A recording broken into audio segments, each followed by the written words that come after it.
Phil fails at writing a theme song.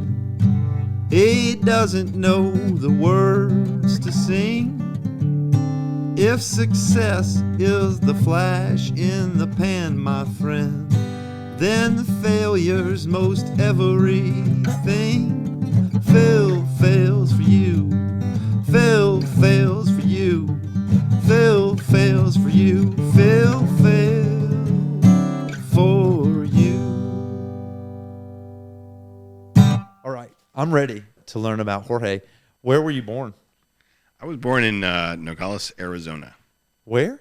Nogales. What is Nogales? And where is this? It's a city that kind of overlaps the border of the United States and Mexico. Really? Yeah. Nogales, Arizona. And are you of Hispanic? Are you Mexican descent? Yeah, both my parents were born and raised in Mexico City. Okay. Yeah. And so my sister and I were first generation of our family, like kids that grew up in the United States. Really? Yeah. I don't know if there's a right way to say this. When I look at you, your complexion. I get it all the time. Okay, yeah. like this is the That's racist thing. Yeah. No. Everybody look at Jorge now. This white guy has a Mexican name. And Oscar was of Mexican descent. Yeah. And he looked very different from you. Yeah.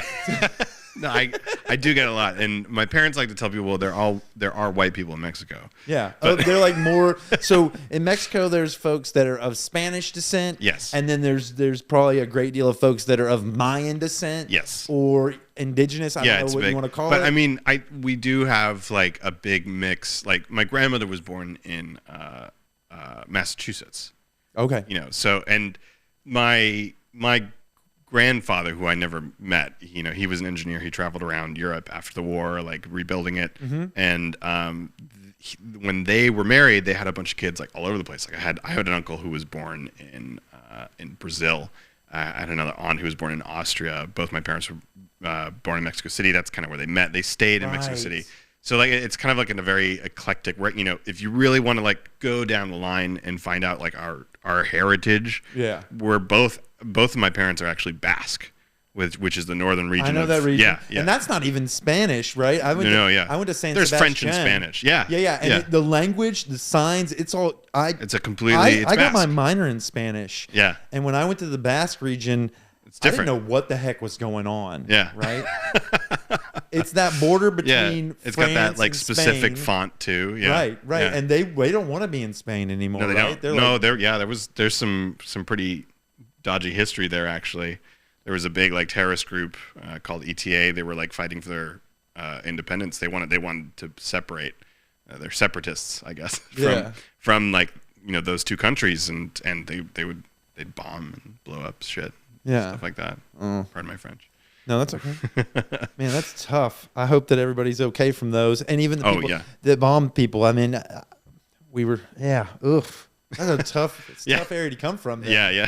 I mean, a little bit. But I don't have any like personal ties to that region. It's just kind of, that's other than like my name, really. My last name, Arzak. I actually have 4 names. Let's hear them. It's the first name, Jorge, Arturo, Arzac, Gaubeca. And Arzac and Gaubeca, those are the Basque. Arzac, Gaubeca. Arzac, Arzac. Arzac. Yeah, and then Gaubeca is Gaubeca. Yeah, and those are of Basque origin. Yeah. I don't know why race matters at all, and I don't even know why I'm like tuning into that, but I think it can influence at least or give some insight into folks' background, where they came from. Yeah, I don't think it's not that it doesn't matter, right? It is kind of important. It's where people come from. Culture is a thing. Yeah. And to hate another person for their origin, that's not okay. Right. That's not okay at all. But I mean, you should embrace where people are from. I think there is something special to that, to origins and to heritage and culture. I think that's important. Yeah. But, yeah. I don't know. I think I made that statement because a part of me is a little scared. I'm a white guy asking folks about their race. It's kind of a little bit like that is something I really get asked a lot. And there was definitely a time when I was like, but no one, like, I don't know half the names and languages around the world. I don't know people's origin stories. I think it's a little naive to just kind of, sit there and be like, I should know more about it, yes, sure. Like I can feel that way. I should know more about, this. I should be more respectful. But at the end of the day, like I have a pretty, I have a situation that doesn't present itself. I get asked a lot, and I don't blame people for that. Because Jorge doesn't map to this face. Yeah, right. Yeah, not in like the United States, right? As commonly, no. Yeah, I don't blame anybody for that. Yeah. Tell me about your family, y'all. You were in Nogales, Arizona. Yeah, that's where I was born. And that's where you were born. Did you live there for a long time? I don't remember any of it. We did for a little bit. We ended up moving to California after that, San Diego, and then we moved to Dallas, which is where I spent most of my life growing up. Really? Yeah. Okay, so San Diego to Dallas. When did you arrive in Dallas? I was about 6, I think. Yeah. So formative years, being 6 until you went to college. Pretty much. Yeah. So it's fair to say that like I lived most of my life before college in Dallas. Dallas is a big city. What part of Dallas? Like you got the DFW Metroplex, right? Yeah. So I grew up in this little area called the Park Cities. I don't know if you're familiar with it. Mm-mm. It's funny because most, like, if you meet people from the Park Cities, they don't really like to admit they're from the Park Cities. Ooh. A little. Yeah. It's, I mean, What's up? I mean, I'm not really going to, talk smack about it, but like, it's a little bubble, and, a lot of very wealthy people live there. Okay. A lot of wealthy, Dalesites kind of live there. But I mean, it's beautiful there too. Like, it's a really lovely neighborhood. It's right next to where the SMU campus is. Okay. Kind of like in that area. So, it's very lush. It's very beautiful. Big houses and stuff like that. I lived in like either a duplex or like a condominium, growing up there, and then went to Highland Park High School. Okay. Which is where I actually met my fiance. And so you were in that affluent neighborhood, but Yeah. not necessarily at the level of affluence of the folks that were around you. Well, yeah. I mean, I think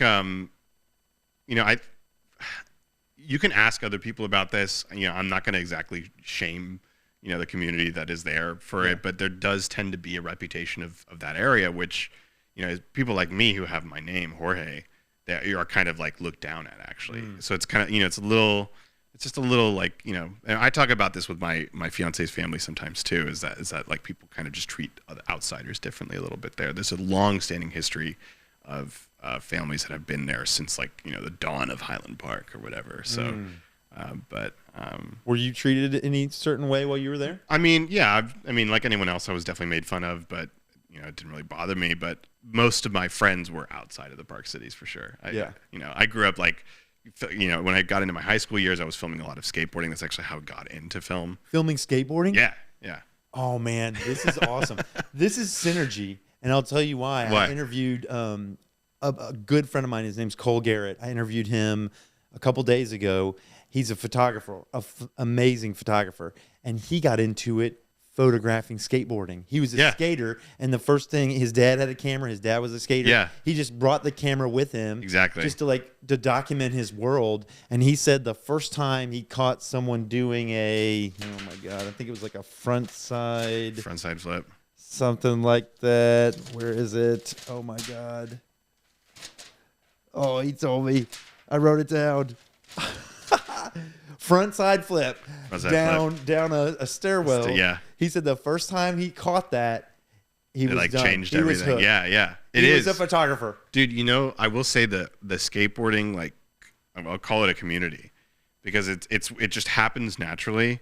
People are just there to like skate and have a good time. It's some of the best people that I've ever met in my entire life. They want to go out and they just want to like do these tricks and they want to hang out and have a great time. Yeah. And you share that with everybody that you're out there.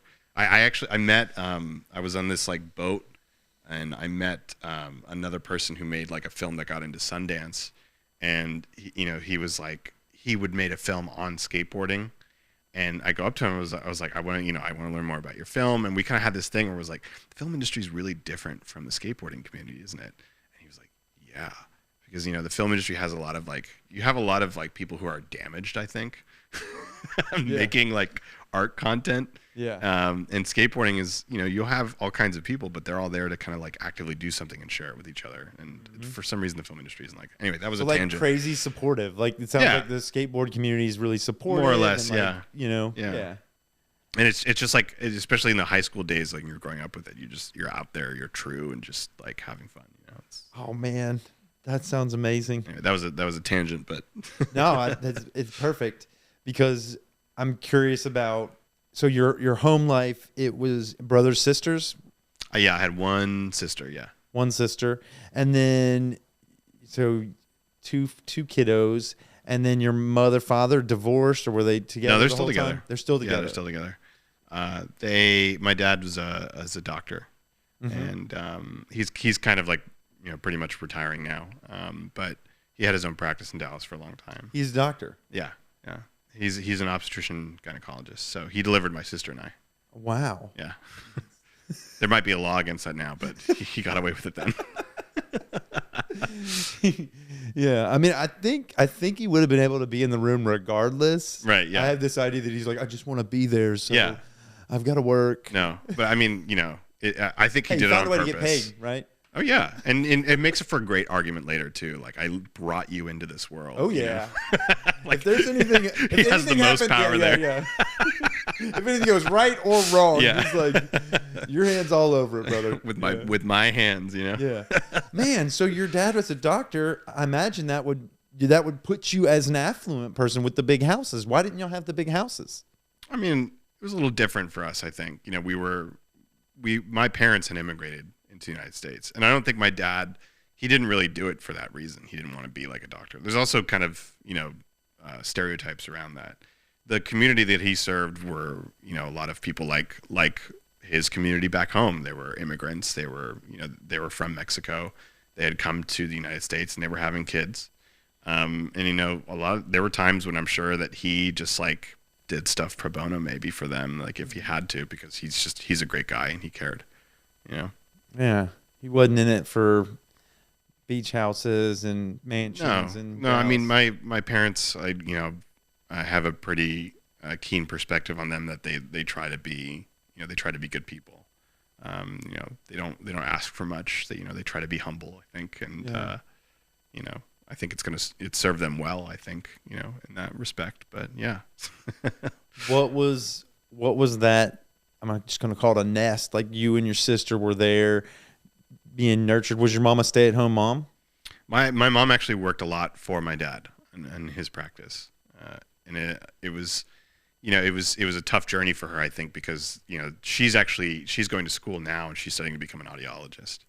But, I think my dad, he had a thriving practice, but like he had such a big heart when it comes to stuff that I think that was a slight bit of challenge for us. How so? Well, I think money might have been just a discussion that happened a lot. And y'all needed some more money. It wasn't as I mean, I don't know too many details about that. They're also kind of like private when it comes to that. I think they did a great job raising us. I think they gave us good messages about the world and ourselves and stuff like that. But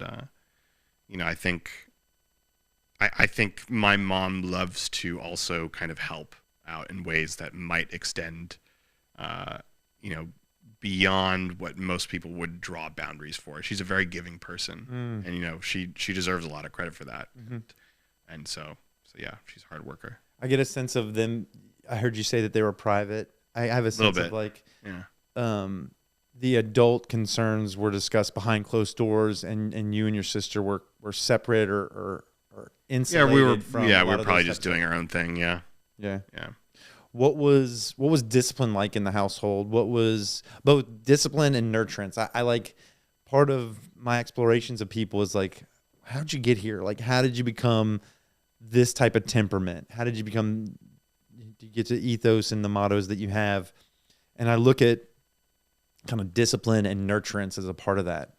Was your dad the disciplinarian? Was your mom the nurturer? No, I think they definitely were both. I mean, I was a little shit. You were? Tell me about that. I was always getting into trouble. What kind of trouble? Oh man, all kinds of trouble. I mean, I don't think they really cared about that. But yeah. But they never What trouble were you getting into? Just like breaking shit, just causing situations. There was one time I had some like equipment stolen from me, and I like tried to make up for it by like we were gonna go on this big family trip, and they wanted me to film it with them, and I like kept it a secret for a while. That you'd gotten stuff stolen from you? I got stuff stolen from me. I was devastated. I just like shut down. I like got cold, and like I was like, okay, I gotta fix this. So I'm just gonna like make counterfeit money real quick. And like, how'd you make that money? I used a little printer scanner type thing. You made money? What, you made counterfeit money? Yeah, I did. No way, dude. Yeah, it was I mean, it was a dark time. It was a dark time for me. Dude, that is like, I was desperate. that's legit. That's like big time. Yeah, I mean, I joke. You're big time. Oh my God. I joke with my fiance. I'm like, I'm a resourceful boy, Oh my but God. I mean, obviously like it was a bad move. Like I got caught. What the heck? How did you get caught? Well, so what I would do is I would take the money to my school, to my Highland Park school. Yeah. And I would like buy something small. Like I'd make a 20, right? And I'd buy like a pack of gum, and I'd make like $19 back on my fake $20 bill. From who? There was like school clerks, or like I'd buy like a breakfast sandwich or something like that was, or like a breakfast muffin or something, like right before classes started. Yeah. And because they had that, but and I would. Yeah, I'd keep the change, and I'd pocket that, and I made a couple hundreds of dollars doing that. What, dude? But yeah, before they caught on. That is highly illegal. So what happened to you? Well, I got suspended. Like I got like an internal suspension. That's all you got was suspended? I mean, this is like a federal crime. I got a slap on the wrist. Oh my God. I got AEP is what it was called. And yeah, I was in deep shit with my parents, because not only did they find out about this counterfeit money scandal, they found out that I, had gotten my equipment stolen. Yeah. And they were pretty upset. So. Oh, gotten my equipment stolen. That seems like the world dealt you a real tough blow. I mean, it's not like you were like, hey, everybody come steal my gear. But I was kind of irresponsible about it on my end.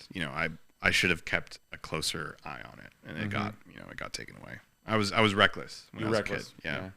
So. You were a kid. You were a child behaving as children do in a reckless way. Exactly. Leaving your bicycle out overnight instead of putting it in the backyard. Exactly. And it got stolen. Oh, man. Yeah. How old were you? I was either 16 or 17 at this time. Dang, that's high school. Yeah. What else did you do to get in trouble? Tons of other things.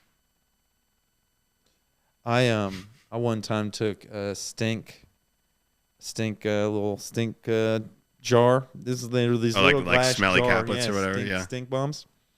And I broke the top off it with my locker in school. So it stinked. Yeah. My locker stinked, and it spilled over me. I stank, and then I didn't do a good job. I was never very good at debauchery, or I would always get caught. I would always get caught. Yeah. I don't know. I just was never good at crime. That's a good thing or a bad thing, but I wasn't good at it. Yeah. I remember they caught me literally red-handed or stink-handed, or however you want to call it, right? Were you good at getting away with things?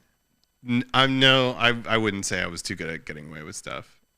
There may be some moments, but more often than not, since I was such a troublemaker, there were things that I was getting in trouble for that I didn't do. Oh, because you had the I had a little reputation. You had a reputation that followed you. So when things happened, they were like, we got to check Jorge first.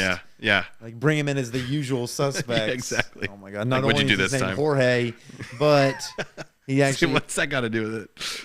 I don't know. Well, you were saying that the neighborhood, they kind of looked down on folks that had your type of name. Well, not my parents though. Yeah. Oh, not your parents. They're from Mexico, but yeah. Oh, your parents were the ones that would bring you in as usual suspect. Yeah. Totally. If something happened at the house. Oh yeah, all the time. What was discipline like? Oh, it was. Did you get spanked? It was a negative punishment or positive reinforcement. Yeah. Was it Very spanking? Freudian. Did you ever get? No, there was probably like once or twice that happened, but they have medical backgrounds, so they had a little dip their toes in psychology a little bit. So positive reinforcement, that whole thing. Negative punishment. You take away stuff when you're being disciplined. Yeah. And then you add things when you're being rewarded. Right. And it follows that like Freudian flowchart or whatever it is. Heck yeah. What'd they take away? Skateboard? Games or like free time, the basics, the things that you enjoy when you're kids. Yeah. And then what they give you?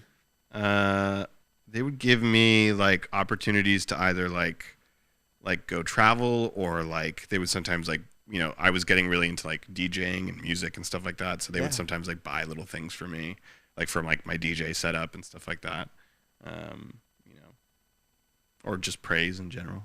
Yeah. Positive affirmations. Yeah. Like, yeah. Yeah. Yeah. Like when Peppermint does good, I don't always give her a treat. Sometimes it's just good girl, good girl. Yeah. You kind of got to do both. Otherwise, you create a human being that does stuff for the reward. Right. As opposed to for the... That's always been something that I've thought about and actually researched. I read books. I think it's up there, Punished by Reward by Alfie Cohen. And he also has another one called Unconditional Parenting. And it's this idea of the carrot and the stick being like old technology. Right. Because what it does is the stick teaches you to not do something because you don't want to feel pain. Right. And the reward teaches you to do stuff for the reward. Right. And so how do you start to interact with folks and nurture values and virtues versus pain or like money? Yeah. How do I like, I want them to feel the value of community or cooperation, or the value of like, there's this intrinsic feeling of doing a good deed or like helping someone. You really want to nurture that. Right. Yeah. Yeah. I mean, I think they did a really good job with that too. Yeah. I think, I think for the most part, like, there's always these weird circumstantial things that like you have to look after when it comes to just like interactions with people. And I think I learned a lot from them, and how they handle situations like that. So it was very informative for me, in that respect. Were they calm? Were they calm people measured with the way they communicated with you? Or were they reactive and could be emotionally intense? They were human, So both. Yeah. They were human. Yeah. Yeah. Huh. What do you mean when you say they were human? What do you mean? It's almost you're letting them be imperfect. Yeah. Letting them have their faults as a parent. And also their successes. Nobody's perfect. That's for sure. They failed a lot. And I think they definitely, did great. They did the best they could, and they did great, I think. Yeah. But nobody's perfect. Nobody's perfect. I have this thing that I say often is that our children are watching us grow up too. Yeah. And I don't know that there is success in this human experience, right? We can talk about success for a film, and that would be the accolade, or like a majority of human beings think it's good. Right. And that's also still on the outside too. Yeah. Like you're making a film and it could have gone off like terribly. Yeah. Like it could have come out in a way that you didn't, intend to it, but because like on a studio level, there's such a machine of it, and like people work to like implement something, and it turns out great. And like from an audience perspective, it could have been like the writer or director's like, ugh, this is garbage, It's just perspective, I think. Yeah. You can say good thing about something, you can say bad thing about how something turns out. So I think the best answer you could give to something is like, well, like my parents, like they were human. They were human. Yeah. They did what was true and honest to them. And that was huge. And they're probably still a work in progress. Absolutely. If they're alive, they're a work in progress. Absolutely. Yeah. Absolutely. What are they doing now? So they actually, they moved. It's funny. I moved back to Texas. They moved to New York. You guys flip-flopped? Yeah, we flipped a little bit. Are they in New York City? Yeah, they are. Yeah. And my sister's in Ithaca, upstate New York. And so she have kiddos. Is that why they moved up there? It's funny because I think part of it too was like to get like a little closer to us, because like my sister and I, like we moved to New York, and like I was in the city, she was in upstate New York. I was in a marriage actually, like for 5 years, and then a little bit after the pandemic. And I got a divorce like 2 years ago. It actually just came in last year. Yeah. But yeah, it took the courts so long to do it. But so I was up there, and then they moved to New York after the pandemic, and I was like, oh yeah, I'm getting a divorce. And no, it was a good thing, and it worked out. Well, yeah, I believe kind of Louis C.K. said this, like 0% of divorces resulted from a a happy marriage. Yeah. So. Yeah. I mean, no, I mean, it was interesting. Like time does things to people, right? You know, time just like you learn more about people and like things just change and Tell me circumstances change. What do you mean? You learned about your wife, or I learned about my wife. I learned about myself, you know, and then we were very challenged. We endured a lot of really difficult obstacles. What kind of obstacles? Well, a lot of them were career obstacles. You know, a lot of them were just like how we handle situations.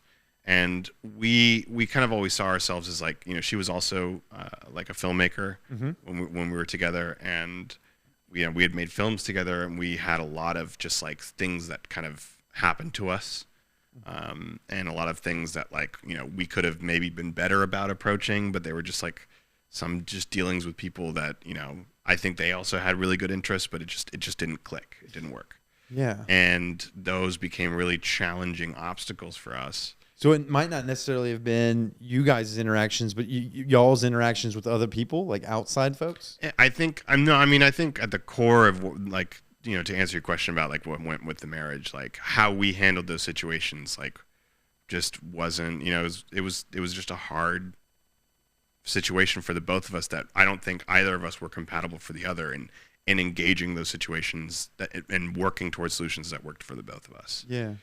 And I think we both realized that in the end that like, you know, we both have various coping systems, and how we handled these, you know, these situations when they arise. Yeah. That, you know, like it's probably better to, you know, take a step back and go a different direction for each other, and let each other like find someone that complements us in that way. And I think in the end, you know, I think we put in a lot of effort you know, to make things work out. We both like did marriage counseling for a long time. Yeah. We had a really great counselor at the time. And then we just kind of got to a point where it was like, look, like we're both going to be happier, you know, like we're just going to do checks and balances here. We're going to weigh out our options, and like, it's going to be better, I think, if we're apart. And so far it has been. Yeah. You know, she's doing really great. I'm doing fantastic. Yeah. And yeah, I'm like not really even looking back, you know. I have this sense of you, Jorge, in like the most loving way, or the most like, it's like it feels good, it feels safe. I can't see you getting super negative about anybody. Like I can't see you just being good. like, you know, my ex-wife, blah blah blah blah blah. Yeah, blah, I mean, blah, blah, and or my parents. I've noticed I've asked you a lot of questions, and it seems like, and this is it's not good or bad. I feel safety in it. I'll tell you why. You know, the way that you do one thing is the way that you do all things. And if you come out of situations, and I get a sense that you're looking for the positive, you're looking for, you know, how do I learn and grow from this? Yeah. What does this mean, as opposed to, you know, some victim role, or some like, oh, she was this, or my folks were that. It's more like some measured or stoic view of it.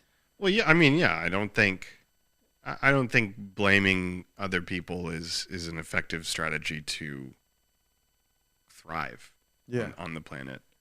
I mean, in whatever year it was in the early 1900s, some guy shot some, you know, archduke, and the whole world like decided to go to war with each other. That's Franz Ferdinand. Yeah, exactly. I know that because of the band, Yeah. Franz Ferdinand, and because I like history. But yeah, but yeah, I mean, like, you know, like World War I was, everyone was kind of like, hey, we have a bunch of technology, like let's go at it, you know. But at the same time, like it was wars and conflicts are fueled by, you know, disdain and hatred for another group, and it doesn't make sense to like sit there and be like, I was right the whole time, when the other person is doing the exact same thing. I mean, that's not how you resolve a conflict. yeah.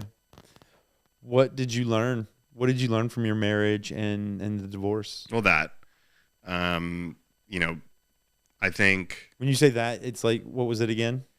Oh, so I mean, from my marriage and from my divorce, I learned that, you know, it's not just one person's fault. You know, it doesn't serve your partner or whoever you're collaborating with in whatever situation to be like, I'm right and you're wrong, because there's a good chance that the other person is also doing that. Yeah.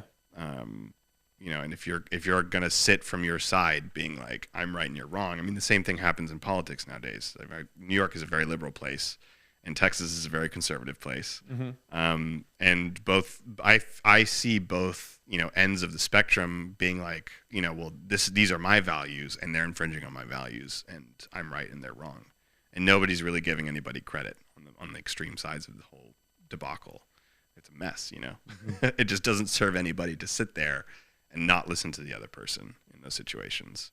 So, I mean, yeah, that's just my philosophy on the other, Yeah, and you said something that I think about a lot, and as a single man, when I meet folks, it's this idea of congruence or compatibility.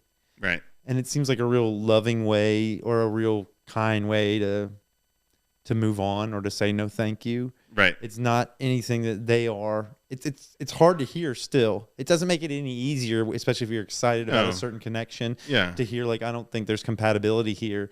But it doesn't place my orientation in the negative light, and it doesn't, and when I say it, I don't believe that about the other.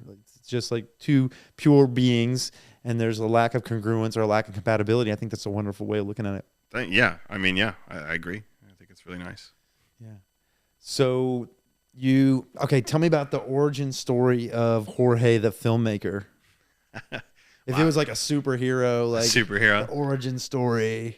I feel like I wrote down somewhere in like elementary school or like middle school or high school that like filmmaking is a superpower. And I think I probably got into it because my parents are from Mexico, and I grew up learning English and Spanish at the same time. And I think I struggled with that a little bit, like just fitting in to English language as like a thing. I didn't make good grades at all in school. And I actually used filmmaking as a way of turning in homework assignments because I could show my comprehension for a subject in a way that didn't always exactly use words, or that was formatting words in a different way.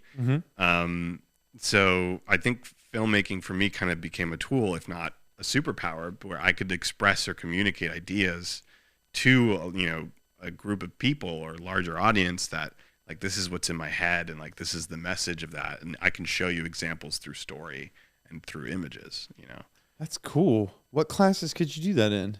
I made up excuses. I mean, I did it for whatever. I think I did in history class, especially, like, I think it was easier to like take that information and even just digest it if I could put it into like a story form. Like, otherwise, if I'm just reading out of a book, like, I'm like, this doesn't, like, I'm seeing the information, but it's harder for me to like make that tangible and digest it.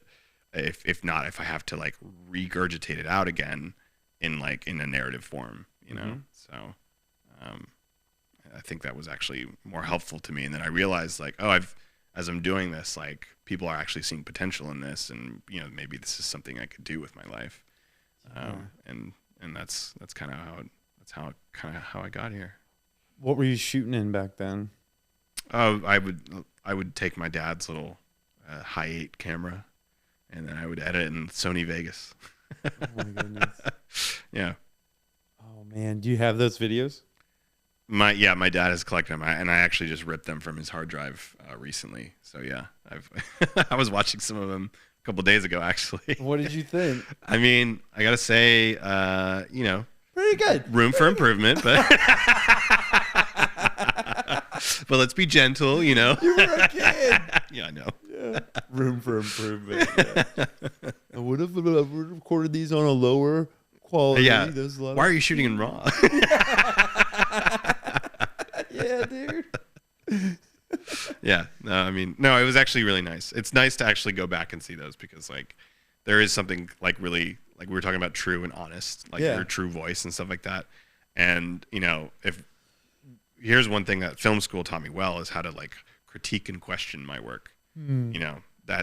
That school does a great job of doing that in like an institutionalized way that like can help you like grow and kind of like do other like new things with your ideas and images and bring it to the next level. But it's through failure, and I think you grow through failure too. Yeah. You look at your previous work, you look at your previous self, and you say, okay, I did that wrong. I mean, that's human too. Yeah. You say, look, like that was a mistake. Yeah. You know, you don't have to beat yourself up about it, but you can say, look at me, you know what? There's room for improvement. Yeah. I can make that better. You get the gift. Yeah. The gift. It's a retrospective. Yeah. Say, you can apply value judgments from the space of wisdom and experience Right. that you didn't have back then. You didn't have back then. And now you say, oh, that's wrong. Yeah. And I've learned that and almost look down from the mountain of experience and say, here's where I've come. Yeah. I am. And at the same time, like, here's how far I've come, but like, what was I doing right then that I'm not doing right now? And like, how did I fail along the way that I can like bring that back to where I am now too? Oh, you're saying seeing some creativity or some spark of alignment back then that you've lost.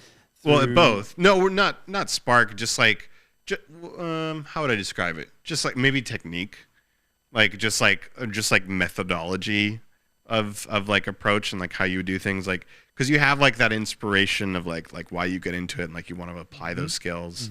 But then you learn like, oh, maybe like through school, like, oh, maybe that's a little tacky approach, like that's overdone or something like that. Like, but you go back and you decide, I like that. That was actually my voice in some way. Yeah, like one example is like, I remember in film school, I got told like, yeah, I think slow-mo is tacky. And, Reservoir Dogs, dude. Reservoir Dogs, yeah, dude. I mean, slow-mo is a great tool. Put a good soundtrack, good like rocking guitar thing on there, and then fucking walking in their suits, man. Yeah, and get then out of here. Yeah, and then for like a year, I was like convinced. I was like, yeah, slow-mo's tacky.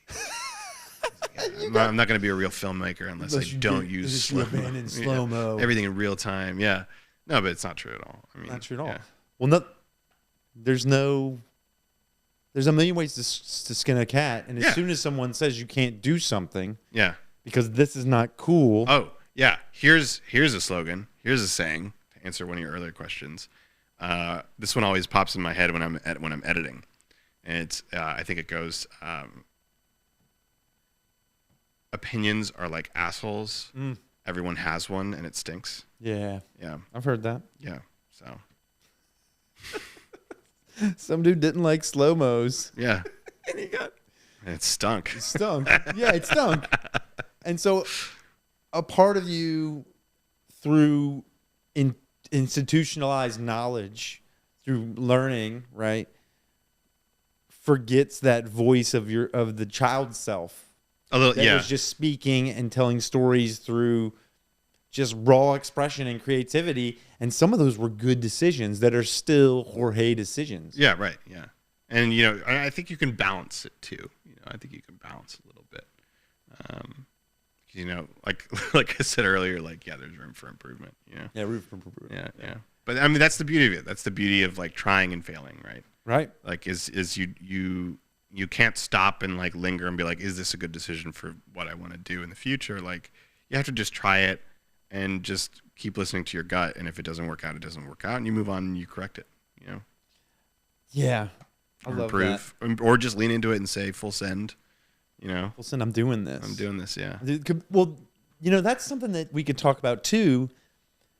This is art. It's an art form, right? So, what is compelling? What is good or right or beautiful? Like, that idea of the three, like the good, the right, and the beautiful. It's like I don't know if it's in philosophy or, it's like that is subjective. What is beauty? Mm-hmm. It's in the eye of the beholder. What is right? Right. It's contextual. Subjective. And it's dependent on the storyteller and the story and the feeling, whatever's meant to happen from execution. What is good? I don't know. And these things change like fashion. Mm-hmm. And you could pave the way. Like, I'm sure filmmakers and artists pave the way for expressions and things being right and being good and being beautiful through the inertia of their conviction. Mm-hmm. Absolutely. Absolutely. I mean, I've witnessed examples of that. There's projects that I thought would never take off. Like, I'm watching them work and I've been like, okay, you want to do this? As a DP, you're kind of like, you also have to mold like any like directorial or like instincts that you have, and you just kind of have to like put a lid on that for a little bit and be like, okay, I need to like create someone else's vision. You know, I need to bring that to life. You have some liberties with that visually, but like ultimately, like what the director says goes. You know, Mm-hmm. and there's times when I've definitely been like, okay, that's your decision. All right, let's. You know, wouldn't be my take, but I'm here for you. I'm going to lean into that. Let's go. And it works out fine. Sometimes it definitely doesn't. You know, my instinct's right about that. But there are times when I was like, you know, okay, that was a call I wouldn't have made, but it worked out. You know. Yeah. Does it ever like not only work out, but like you're like, oh man, he knew something I didn't know. Oh yeah. He had a vision that all the time. I couldn't see. All the time. Yeah. I mean, that's actually one of my favorite parts about collaborating with people on like their scripts and their projects is that you're really trying to immerse yourself in it. And you're just like, I'm seeing this a certain way. And I'll bring it up with them. And like, do you feel strongly about doing it this way? Like, do you feel strongly about like shooting it in the daytime even? Like, I think this scene should be at night. And then like, if they make their reasoning in their argument, and if they make it well enough, then like, okay, that's what directing is. You have to bring the questions to them. And if they can make a good argument for it and justify it, that's really, that means if you have a solid justification for it, that means it's right. Yeah. It's true. It's honest. Yeah. I love this. I think that's a part of what I've been missing in my kind of work career life, and that I'm really longing for a group of folks that come together and they collaborate and they cooperate, they communicate, they kind of hash things out, and then something happens. And that right or wrong is going to be an expression of that like furnace of creativity. Mm-hmm. And there's folks get their ideas championed, and folks get their ideas kind of on the cutting room floor. And it's about the team, it's about the group, it's about the project, and what are we trying to achieve here? I think that's really passionate. I love the idea of a team. I mean, I think I've been doing that in my career. I read all these books about effective, productive, high functioning teams. And man, I think I've just been trying to apply all that stuff in the wrong area. What do you mean the wrong area? I'm in software. Software? Yeah, I just don't care about it. That's fine. Yeah, just want to apply. I want to be a part of a team in a different art form. Like, I think software is an art form. Software is a tool, right? Yeah, but when you get down to it, I don't know. Do you mean like AI? This would be a conversation, but yeah. Do you mean like AI? No. Yeah. I mean like teams coming together to build a product that is software based. Gotcha. Right. Yeah. So I don't know. There's something about, and maybe I don't know what it is, but I feel passionate hearing you talk about it. And when I think about groups coming together and championing ideas and making arguments for stuff, and people like, giving their reasonings, and then maybe mixing it up a little bit. And I guess I have this idea that in these collaborative creative arts, in film, in audio, folks are able to be a little bit more themselves and expressive. Do you think that's true? Yeah. I mean, yes. Yeah. I mean, I think the more you express yourself is probably lends itself like to be a little better, in the arts. I think because, you can get into like the philosophy of art and like be like, what is art? It moves you, like, but what does it do? Like, it's a form of expression, right? Mm-hmm. It's something that tells a story. It can be, or it can just be a moment in time. Like, I was looking at Edward Hopper's paintings last night, actually. Just like flipping through this book that I was at a dinner party in, and I just remember feeling so moved by his moments, like his ability to capture or portray a moment. And maybe that's really all art is. It's just different moments that are just we're reflecting on and watching these moments produced by someone else, and they become moments of our lives. And as we're progressing through time, and we're loving, we're learning, we're failing, we're just alive, we're here, we're present, we're not, life goes on. Man, dude, I just felt I had an idea. I wonder if you'll do something with me. Okay. There's this just bear with me on this. Yeah. And either play along or you can say, no, I'm not going to do that. There's this study. It was 36 questions to fall in love. We're not falling in love here. That's not the thing. But one of the questions I love, and I wonder if you would do it. I would set the timer for 4 minutes, and you would tell me your life story in 4 minutes. My life story in 4 minutes. Yeah, up until now. From you know what? Until now. Ask me again in like 20 years. 20 years? Yeah. I'd have to give you 8 minutes, huh? Well, I mean, because I don't know. I'm not there yet, you know? I'm still in my life. I think the question I wanted to get from that, or the answer that I wanted to get from that was, what do you think are the monumental events in your life that have made you who you are today? What kind of experiences, when you look back at like, who's Jorge? It's like, oh, well, maybe it was this event, being on this crew, or this event, getting my divorce. I imagine that was a watershed moment, going through marriage and divorce. It was. Getting your degree at your college would be a monumental event. Can you think of a handful or of a couple monumental events that make you who you are today? I could definitely think of a few. Yeah.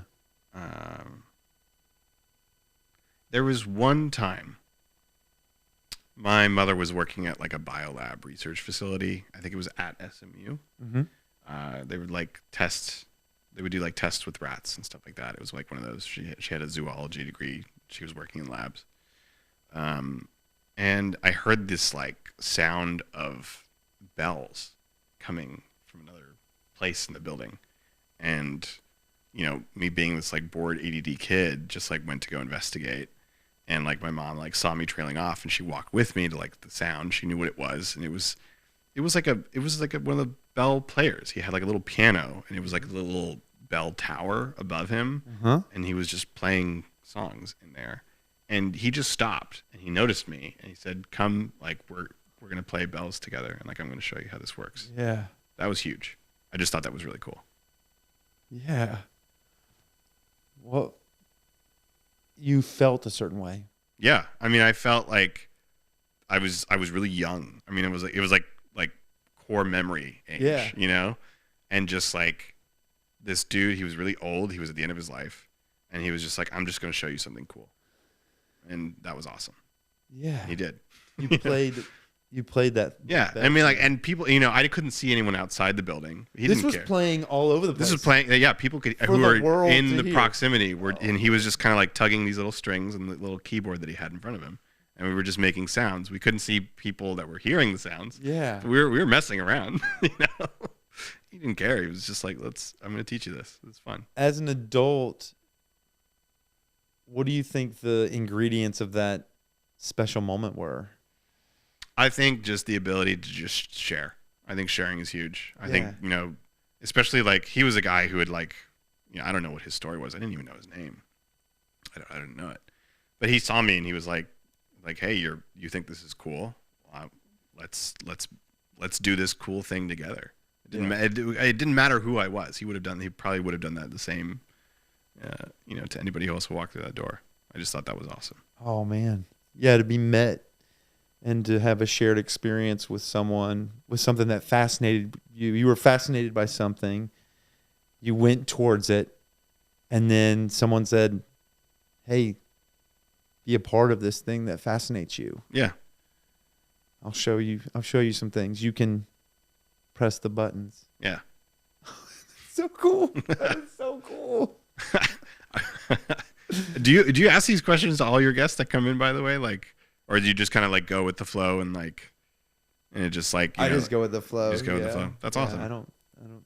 I shared improv as kind of a part of my past, and it's a big part of who I am. I think it's a spiritual practice. Yeah. Improv. Yeah. A mystical spiritual practice. And in this, when I'm with you, I'm like just totally with you and enthralled. Yeah. My mind blank. Taking in everything I'm hearing, and then something will, you know, that idea of the 4-minute question came in. And it was like, okay, I'll say that. And then the idea of, you know, I have a couple, you know, things. The verticals for the show are neurodivergent, which so now you've said ADD. So in my mind, I'm like, okay, let's ask him about that once we have a lull. The other vertical is that I'm a single dad.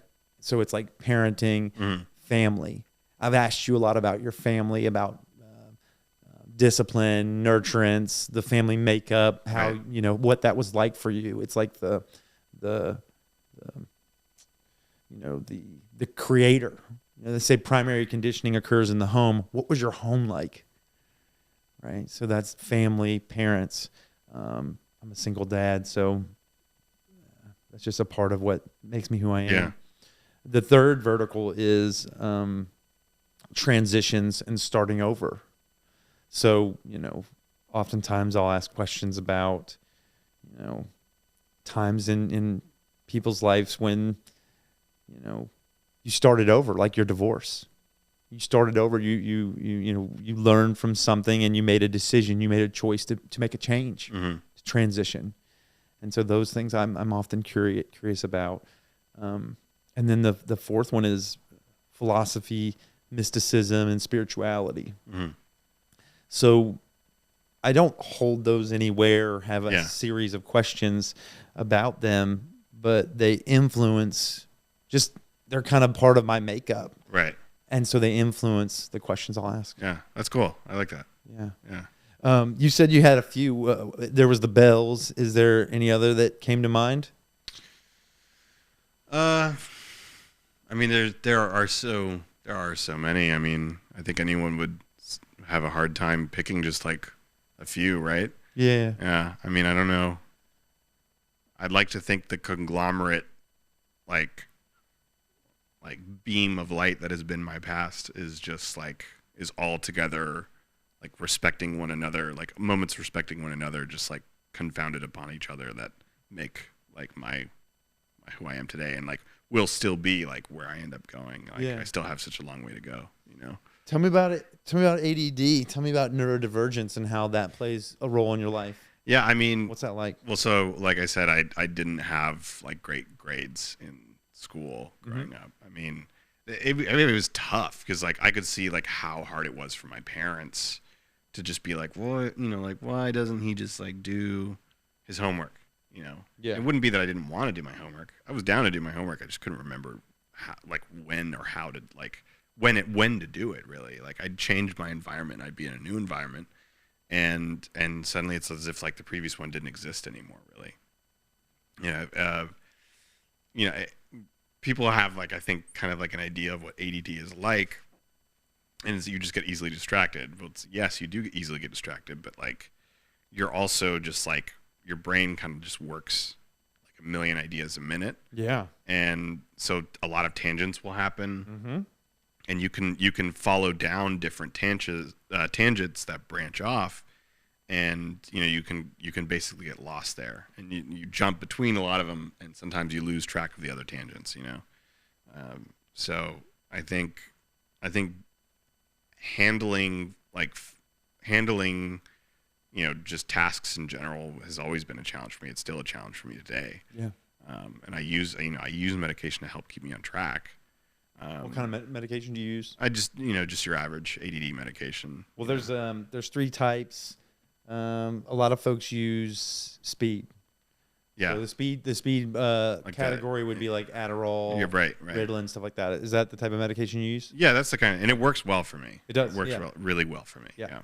And without it, I really do like, I've actually there's been some like supply issues lately. And I've heard that. Yeah. And I've been struggling like with that a lot because like, because like certain months will go by and, you know, I'd like to think that like, I don't, necessarily depend on the medication, but it really helps me get my life in check. So you've gone without for a while because of the supply issues. No. Yeah. I'm on it right now. Like, but you went through periods where you couldn't source it. Yeah. And you felt the pain of not being able to kind of harness your attention or and like it. I still have drive, I still have motivation, but it's really it's like light switches just turn on and off, like on your ability to just focus on a task. It's just like that. Like you're focusing on something and then you're on something else, When were you diagnosed?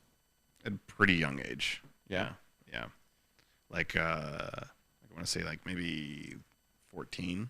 something like that. Yeah. But I mean, as soon as I was, started taking the medication, it worked out well for me. And it really put a night and day difference in my life. Yeah. And I notice a lot of people, like even medical professionals, have like they look down on it. They like a lot of people look down on taking like the stimulant medication. Because they say like, oh, you'll develop a dependency on it, like it like fries your brain or some shit like that. But I've done both. I've gone like a year and a half without taking it, and it made my life considerably worse. Not being on it, and may have even actually contributed to my marriage not working out. Really? Oh yeah. That was a time when you were off of it.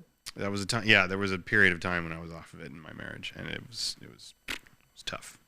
I was diagnosed at a young age, real young, like elementary school age. Like between 5 and yeah. How old are you, by the way? I'm 46. 46. Okay. I'm 46.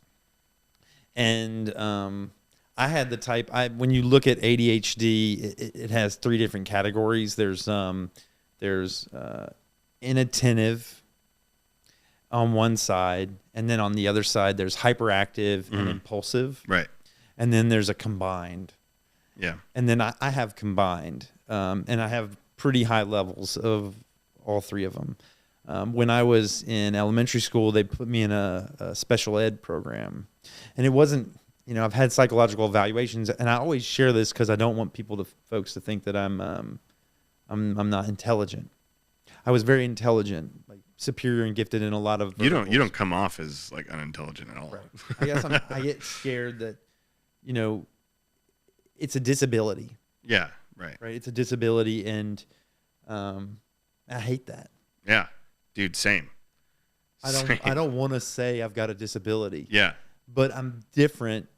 I'm different at the level that is impactful. Yeah, 100%. Yeah. Yeah. So I was diagnosed at a young age, and they put me on Ritalin when I was real young, and I don't remember what all happened.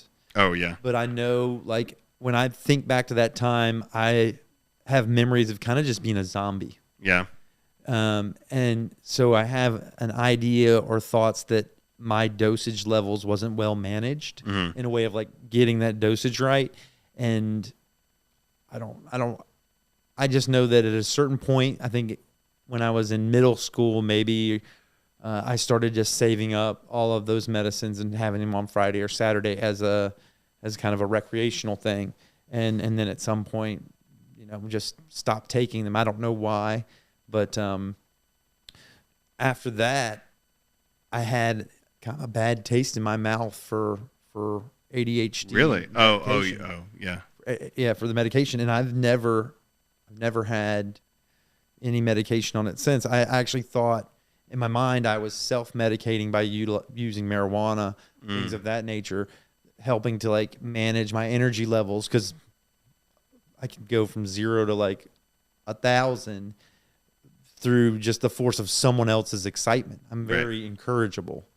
And so now, as a 46-year-old man, kind of revisiting my neurodivergence, having not tried these things all along, I'm reading up on a bunch of stuff about advances in technology and medicine, and I'm actually considering any kind of medication. Yeah. I mean, like I said, for me, it was just a night and day difference. I mean, and not being on that medication was really like just awful. I mean, were you ever like did they ever separate you in school, or did you ever have any? Oh yeah, they tried they tried so much. They tried they like, credit to them too, because they were really trying to like get me on track. Yeah. They had like special programs and everything. I got a bunch of like even just cognitive tests. Like it was like the whole Rorschach thing. Oh, dude, I had those over and over again. All the time. Psychological tests all the time. Me too. Yeah. I did that Rorschach test so many times. The cubes. Yeah. Did you do the cubes? Yeah, Like, the cubes. Put these cubes in shapes. Yeah, and like the difference between the two pictures. Yes, Yeah. Tons and tons of it, and which tangent here. I found out recently the IQ test is just BS. Like, really? Yeah. Did you know that they can deduct points off of your IQ if when they ask you the question, where does salt come from? If you mention the ocean, they deduct points. just the mentioning of any like sea, ocean, like body of water is a deduction of points. I mean, if you give that test to like a kid, like when I got it, I'm pretty sure I said the ocean. Well, because fresh water versus salt water. Yeah. Salt water is in. There's no salt in the. What about desalinization? I thought that occurred. You did right. That. It totally happens, right? But anyway, IQ is set up that way apparently. But. Well, I believe in Howard Gardner's 9 creative intelligences, and he says there's like way more than that, or that there's like it's spatial, it takes the whole, like there's just a ton of intelligences. Absolutely. I mean, that's the only explanation for me. Yeah. Because I mean, I've even encountered just the types of people that I work with when I'm shooting their movies. Like they all have different approaches. Some people are very detailed, organized. Some people like they talk about like type A, type B, or whatever. But like there's a whole spectrum of personalities that you can't just like lop someone into just like one side of things. I don't think it's that simple. Yeah. Or like a scale of intelligence. Like, yeah. It's just so linear. Anyway. How long have we been going, brother?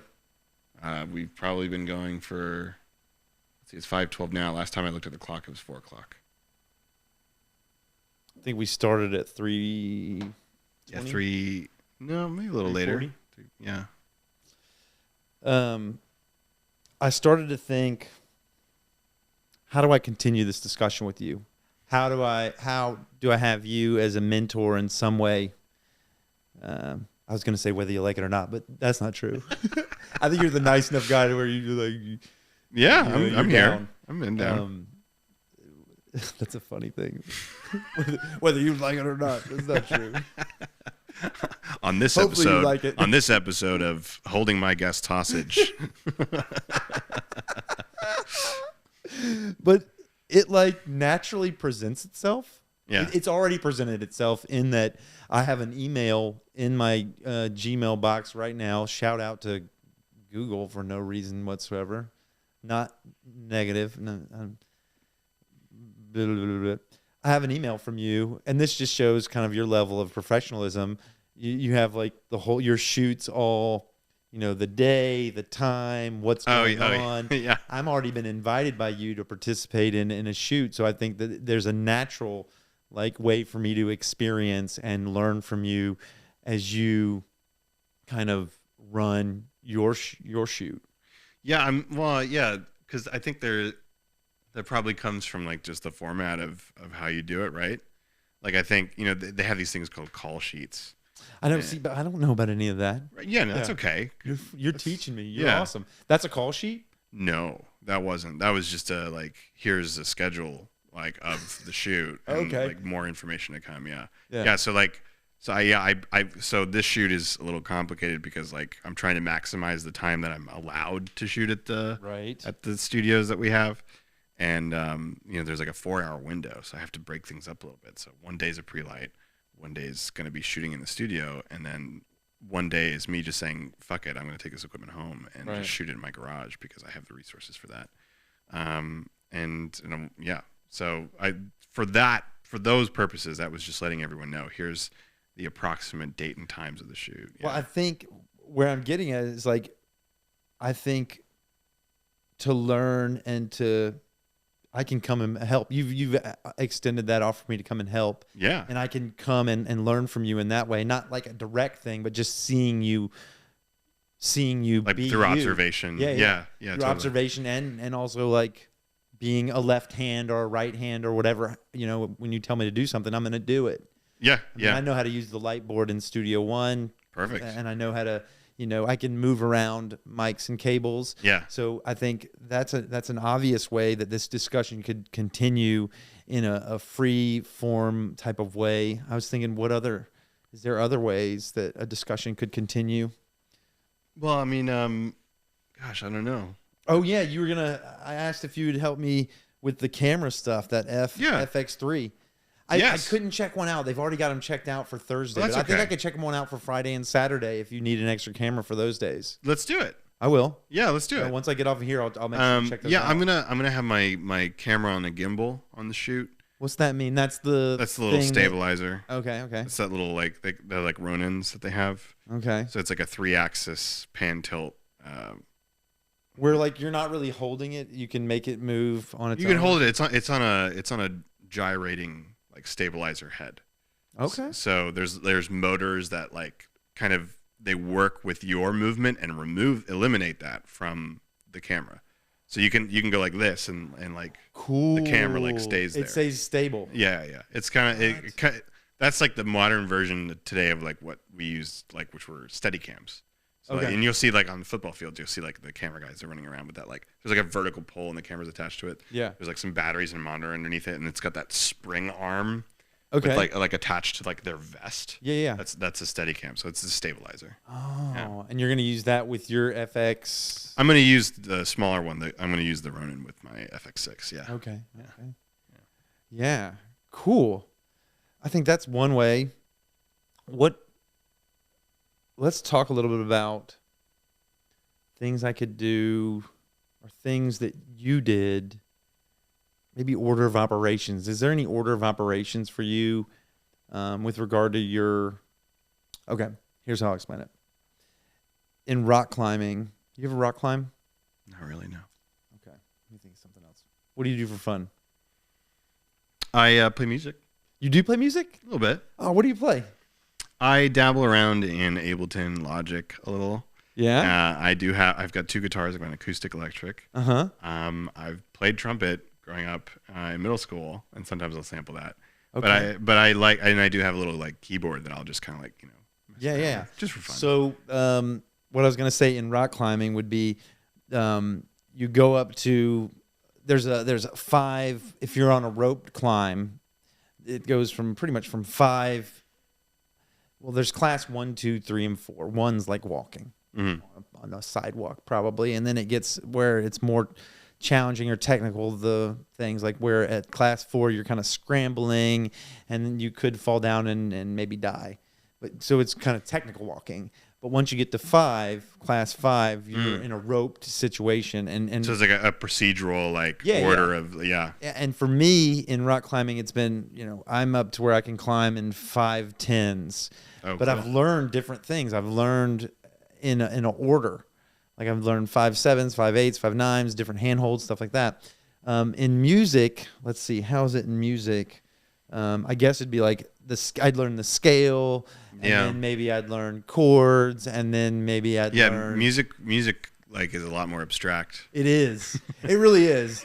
You got like Philip Glass, or you have like people that kind of... Is that even music? But yes, it is. I could just do a chord cluster there, and then like, it means something to somebody. Yeah, you could start anywhere in the middle of a song if you're composing it or something. It's not...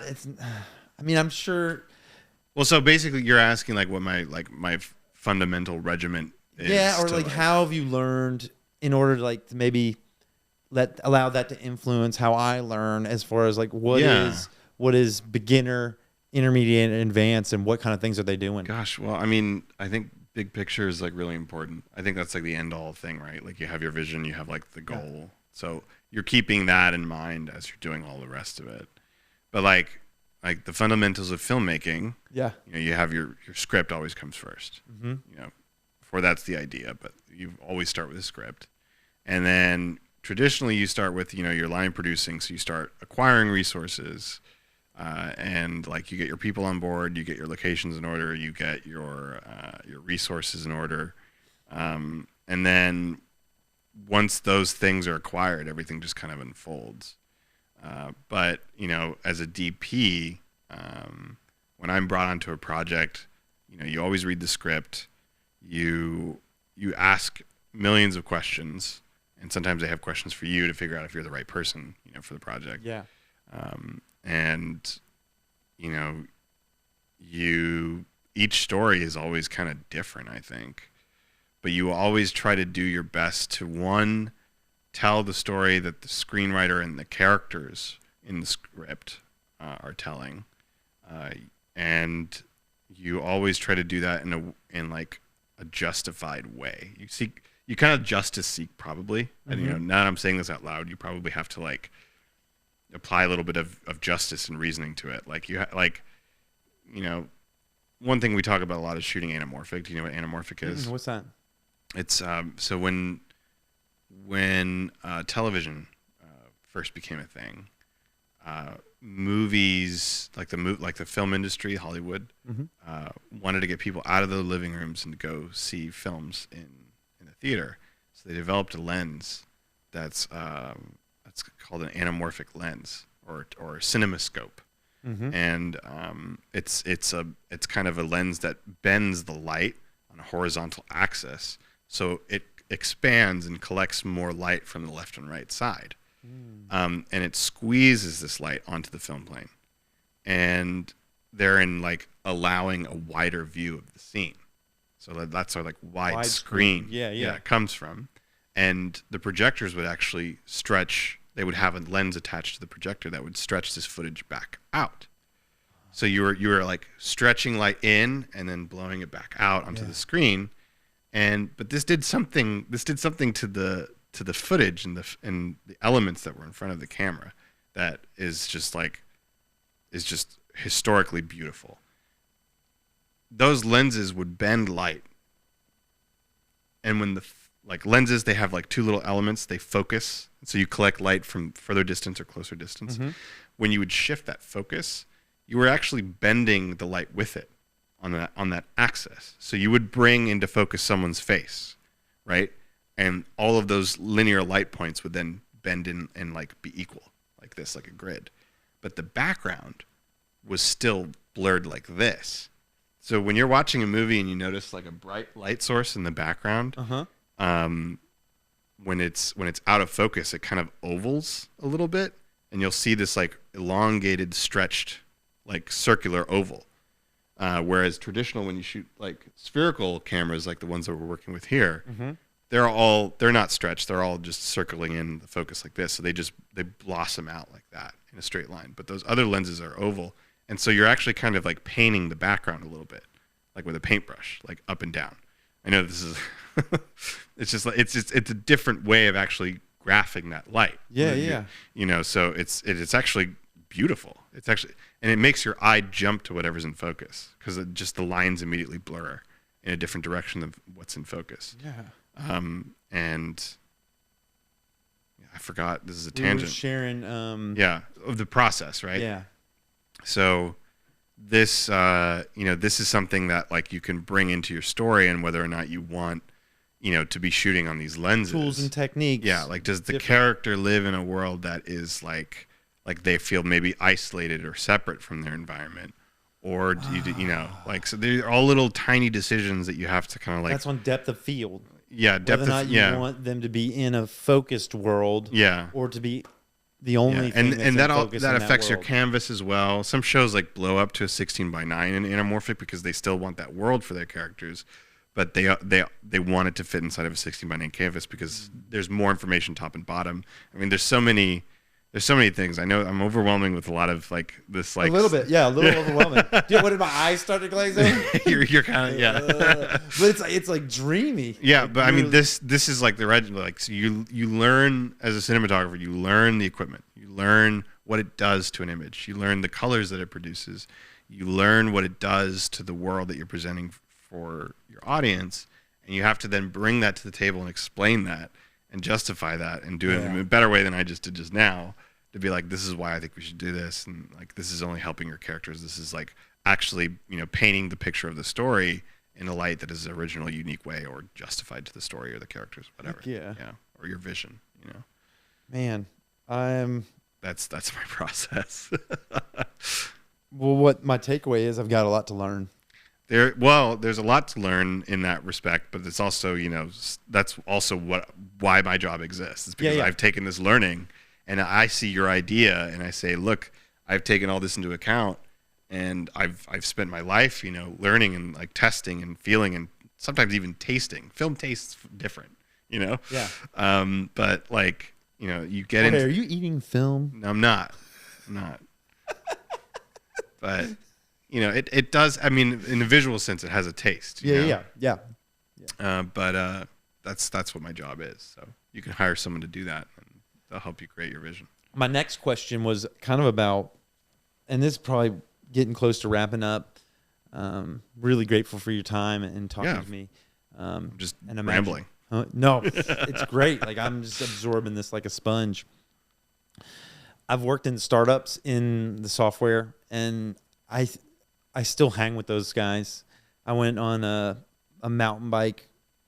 I went mountain biking with my old lead from, I think, 2 jobs before. I love him. He's a great guy, and he's into lean, Lean. Lean? Okay. Lean. It's like lean startup methodology. When I told him my Never whole heard of idea, this. yeah, when I told him what I wanted to do with the TV and all that, lean means you start low budget, you don't put a lot of money in it, Oh, so you okay. test out the thing, you do tests, you do it all without spending a lot of money or energy in it at first, just to test it. So he was like, you do it with your phone. You should put your phone up and do some interviews with your phone, see what it looks like, see how it is. He said, he gave me a whole bunch of like lean startup ethics and ideas, and I was like, man, that's all great, but I've already got access to all this stuff, so I'm gonna use it. And he's like, okay, whatever. But the question I have for you is, how did you, coming up, I don't have a budget. There's not like, I don't have a budget for, editing or all this stuff, which is why I kind of have it all here. And there's a part, I mean, you're already kind of enrolled in this as you helped on my project with the podcast. So there's already somewhat of an answer to this. But in your life, how have you enrolled people to be on your team, on your crew, in a way where there wasn't a direct, like, hey, I'm going to start paying your bills? Mostly it's been pay. Really? Yeah. Well, I mean, there have definitely been moments where, like, people have come on, just like abundantly shared their help for me in the past, especially when it comes to my projects. And I relied on that. Like, it wouldn't have been possible to have any bit of success in my previous works without people who were just generous. Yeah. I mean, a film that I produced for my wife and I at the time, we raised like something like $20,000 on Kickstarter, or it was on Indiegogo, and then she won a grant on top of that, I think, and it made it like a SAG eligible film, and pretty much all of the crew was just had volunteered. And we made this really kick-ass short film. That was all just thanks to them basically working on it. Yeah. But how did you get them enrolled? Was it just like they believed in you? They believed in your wife? A lot of these people I had known for a long time. I'd like worked on different projects with them. Like we have our like commercial pursuits. Like we work on the bread and butter gigs in New York City. Yeah. A lot had just become like friends over time, and then like after we gotten to know each other, like we were always working on each other's projects if they had one, and then I was like, okay guys, I'm going to call in a big favor here, and so it was like that. But it was through a relationship. Yeah. It was through like you guys supporting each other in a lot of different ways. Absolutely, yeah. And the love of the art. Yeah. And wanting to see folks succeed and wanting to be a part of stuff that's cool. It's really easy to like roll your eyes. It's like, passion projects is what they call them. But in the end, there's always going to be people who are also passionate about what you do, and they'll jump on board for you. Absolutely. And, the idea is too, like, especially when you're starting out, you work with people and you grow with them, and like you help each other out as like you're growing your own thing. Like, they talk about like even me, like when I first started out as a videographer, there were people in businesses that I worked for that, they were like, listen, like we're a beginning business. We're still growing. Like, we're not going to pay you full rate, whatever. But then like, as they ask you on for the next project, they were like, okay, we're growing a little bit. We're going to pay you a little bit more. And it's just, it just goes from there. It's just growth. Yeah. So there's tons of millions of other variables too, but that's how it is, I guess. Kind of, you just make it work relationally. Yeah. And anybody that wants to reach out to Jorge for a job, make sure you got a little bit of cheddar. Well, yeah. I'm just kidding. That, or, consults are also a thing, What is that? Just ask me. Just shoot me an email if you have a question about something. Heck yeah. Well, I already do that. Yeah. I already do that. You're really generous with your time and with your information. And, man, I'm looking forward to growing in this business. And how awesome would it be to have a budget? It's, I will say this. Even when you do get a budget, you're still looking at, problems. Really? Yeah. You said it the other day on your other episode, More Money, More Problems. Oh, yeah. Yeah. And it's the same thing. You're always going to have challenges no matter how big your budget is. And if anything, the smaller projects, like where you start out just like not knowing what you're doing, sometimes it's the best. That's just like the best because like there's really no rules. You're just going out, you have a vision, you just do it. Sure, it takes a little bit of work, and sure, it may not like look great, but that's not the point. It's about the story. It's about the content.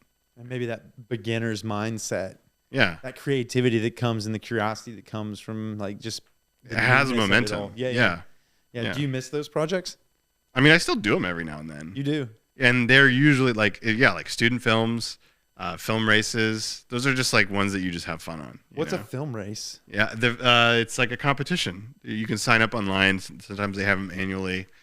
Sometimes they have them per city. I think there's one that's like 48 hours. It's a film race. You just shoot a film in 48 hours. Is that the deal? Yeah.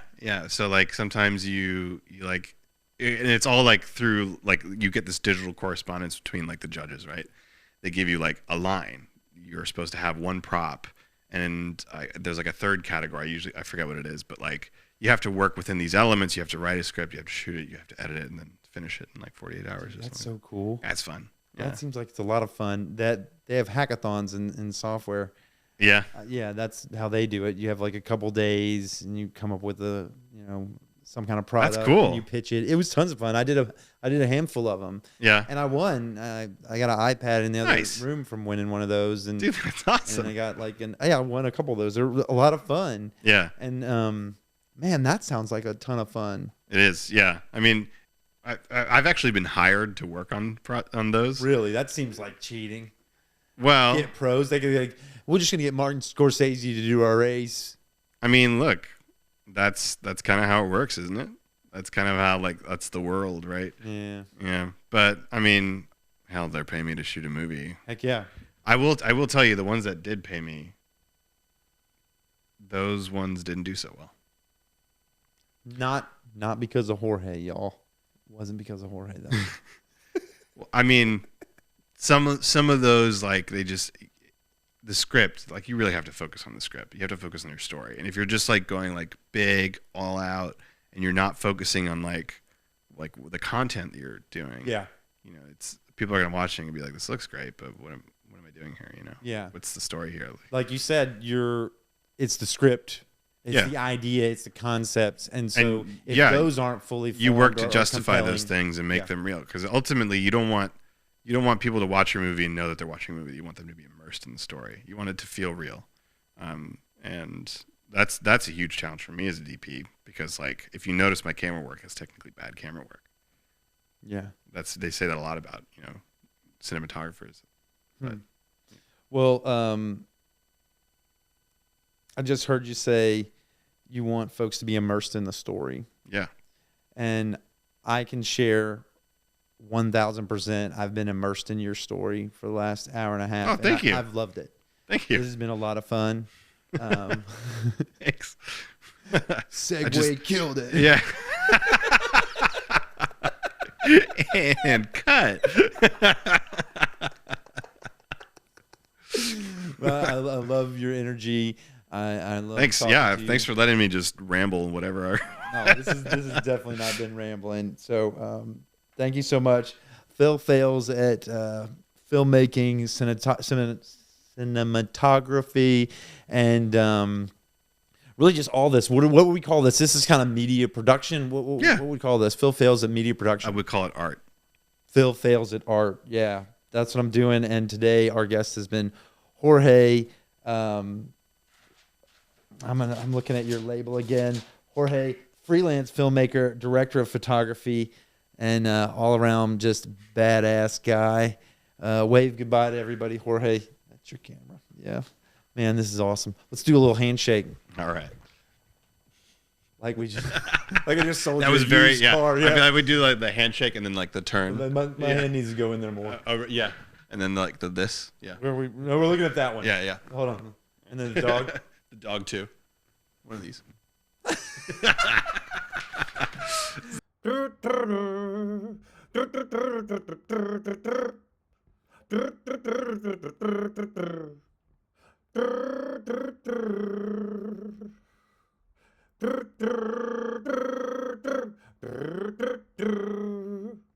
Grr, grr.